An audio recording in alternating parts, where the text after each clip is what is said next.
India post GDS-മായി ബന്ധപ്പെട്ട് കുറെ ആളുകൾ ചോദിച്ചതാണ്, ഫസ്റ്റ് ലിസ്റ്റിൽ ഇപ്പോൾ കുറെ പേര് എടുത്തില്ലേ, ഇനി സെക്കൻഡ് ലിസ്റ്റ് എങ്ങനെ വരും എന്നൊക്കെ ധാരാളം പേര് ചോദിച്ചതാണ്. അപ്പോൾ അതുമായി ബന്ധപ്പെട്ടാണ് ഈ ഒരു വീഡിയോ ചെയ്തിരിക്കുന്നത്. ഈ വീഡിയോ നിങ്ങൾക്ക് ഇഷ്ടപ്പെടുകയാണെങ്കിൽ തീർച്ചയായും ഒരു ലൈക്ക് ചെയ്ത് സപ്പോർട്ട് ചെയ്യുക. ഒപ്പം നിങ്ങൾ നമ്മുടെ ചാനൽ ആദ്യമേ കാണുന്നവരാണെങ്കിൽ ചാനൽ സബ്സ്ക്രൈബ് ചെയ്യുമെന്നും പ്രതീക്ഷിക്കുന്നു. വീഡിയോയിലേക്ക് കടക്കാം. ഇന്ത്യ പോസ്റ്റ് GDS-ന്റെ ഫസ്റ്റ് ലിസ്റ്റ് പ്രസിദ്ധീകരിച്ചിരുന്നു. സെക്കൻഡ് ലിസ്റ്റ് വരുമെന്ന് പ്രതീക്ഷിക്കുന്നത് സെപ്റ്റംബർ മാസത്തിലാണ്. അപ്പോൾ ഫസ്റ്റ് ലിസ്റ്റിൽ എത്രത്തോളം ആൾക്കാർ ജോയിൻ ചെയ്യുന്നില്ല അതിനെ ഡിപ്പെൻഡ് ചെയ്താണ് സെക്കൻഡ് ലിസ്റ്റിലെ ആൾക്കാരുടെ എണ്ണത്തിൽ വർധനവുണ്ടാകും. ആദ്യത്തെ ലിസ്റ്റിൽ ഉൾപ്പെട്ട ധാരാളം ആൾക്കാർ വെരിഫിക്കേഷന് അറ്റൻഡ് ചെയ്യാറില്ല. കുറെ ആൾക്കാർ വെരിഫിക്കേഷൻ സമയത്ത് എന്ത് ചെയ്യുന്നുണ്ട്, വെരിഫിക്കേഷൻ ഫെയിലായി പുറത്തേക്ക് പോകുന്നുണ്ട്. അപ്പോൾ അറ്റൻഡ് ചെയ്യാത്ത ആൾക്കാർ എന്ന് പറയുന്നത് ഇപ്പോൾ ആൾറെഡി ഏതെങ്കിലും ഒരു കോഴ്സ് ചെയ്തുകൊണ്ടിരിക്കുന്ന ആൾക്കാരുണ്ടാവും. അപ്പോൾ അവരൊരിക്കലും ആ കോഴ്സ് ഡ്രോപ്പ് ചെയ്തിട്ട് GDS പോസ്റ്റിലേക്ക് പോവുകയില്ല.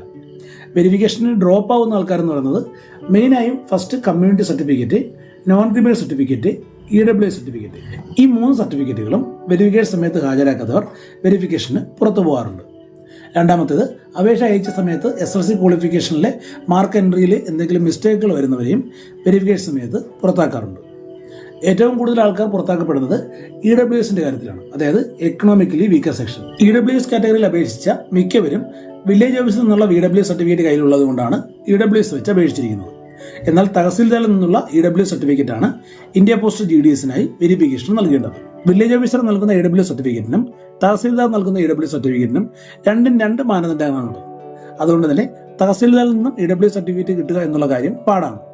അങ്ങനെയുള്ള ആൾക്കാരെല്ലാം വെരിഫിക്കേഷൻ സമയത്ത് പുറത്താക്കപ്പെടാറുണ്ട്. 2, 2 വീലർ ലൈസൻസ് ഉണ്ടാവണം, അല്ലെങ്കിൽ 2 വീലർ ഓട്ടിക്കാൻ അറിഞ്ഞിരിക്കണമെന്നുള്ള റൂളുണ്ട്. അപ്പോൾ 2 വീലർ ഓട്ടിക്കാൻ പോലും അറിയാത്ത ആൾക്കാരും ധാരാളം പേര് എന്ത് ചെയ്യുന്നുണ്ട്, GDS പോസ്റ്റിന് അപ്ലൈ ചെയ്യാറുണ്ട്.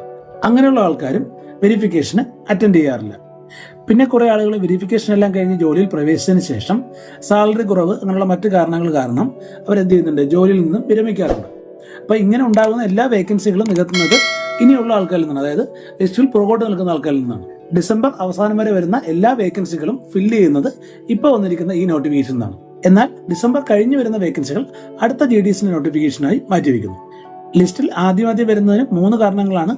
1, SLC പാസ്ഔട്ടായ വർഷം, 2, അപേക്ഷിച്ചയാളുടെ ഏജ്, 3, SLCയുടെ മാർക്ക്. ഈ 3 കാര്യത്തിലും സീനിയോറിറ്റി ഉള്ളവർക്കാണ് ഫസ്റ്റ് പ്രയോറിറ്റി കിട്ടുന്നത്. ഈ ഒരു വീഡിയോ നിങ്ങൾക്ക് ഉപകാരപ്പെട്ടെന്ന് കരുതുന്നു. മറ്റൊരു വീഡിയോയുമായി നമുക്ക് വീണ്ടും കാണാം.